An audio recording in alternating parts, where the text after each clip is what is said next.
Good morning, Fleming. It is Tuesday, December the 12th, and the excitement is here. Our crane has arrived. It's just after 8 o'clock, and work is about to begin on the A-Wing construction site. I plan to showcase what the day looked like, what happened, and to showcase what happened behind those hoardings. So watch this video for all the details. The crane arrived bright and early and parked just outside the A-Wing construction site near the main entrance traffic circle. Security set up barricades and worked hard controlling traffic in and out of the building. Because the traffic circle can be such a busy spot on campus, we temporarily shut it down around 8:30 a.m. as an extra security measure. Foot traffic was still available and directed through the area by security guards. It's important to note that the next few videos have been sped up for the purpose of this vlog and do not reflect real time. Fun fact, do you see that red main hook block there? That alone weighs roughly 500 pounds. To make this project as efficient as possible, the crane was also used to remove 7 HVAC systems off the roof. These systems were removed and gently placed on the ground and interestingly enough weigh 1,000 pounds each. The Clerestory structure arrived right on time at 9 a.m.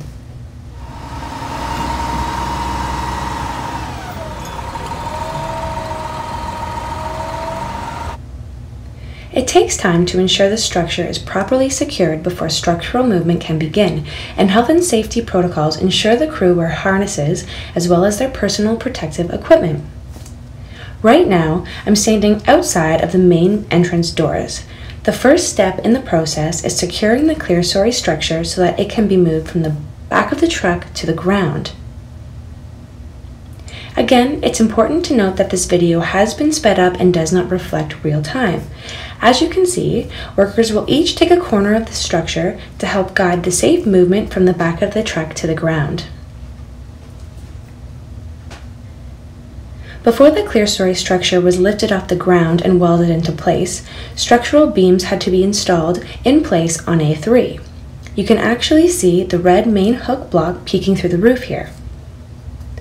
By 11 a.m., the Clerestory structure was ready to be lifted off the ground and welded to the structural beams in place on A3. Keep watching to see how it unfolds.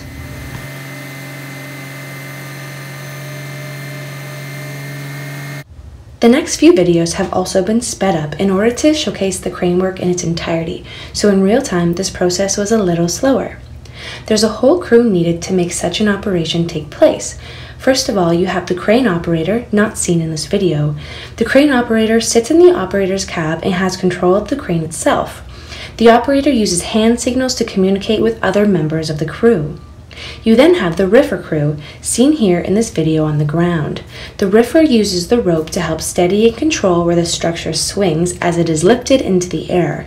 There's a second riffer on the roof who will eventually take lead of the rope once the structure is higher in the air. There was very little wind on Tuesday, which made for ideal conditions and limited swinging of the structure when up in the air. Other important crew members involved were the signalers. On Tuesday, there were 3. The crane operator signaled to the worker on top of the building, who then signaled to another crew member standing over the opening of the Clerestory, not pictured here. Communication between the 3 signalers is absolutely critical to the success of the operation. And just to put timing into perspective, from the time the Clerestory structure left the back of the truck to the time it was successfully welded into place took a little over an hour.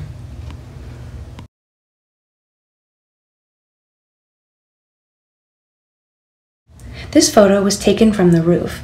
It's a different vantage point to see how the operation looked from up here. Hoardings were set up to help regulate temperature as much as possible. Let's go take a look inside. Standing at the door, you're able to see into A3. You can see that at the time of this photo, the Clerestory was still hovering over the structural beams. Eventually, the Clerestory beams were welded to the A3 structural beams before the crane could release from the Clerestory structure. This photo demonstrates the communication that happens between 2 of the signalers that were up on the roof. Watch as the structure is lowered into place.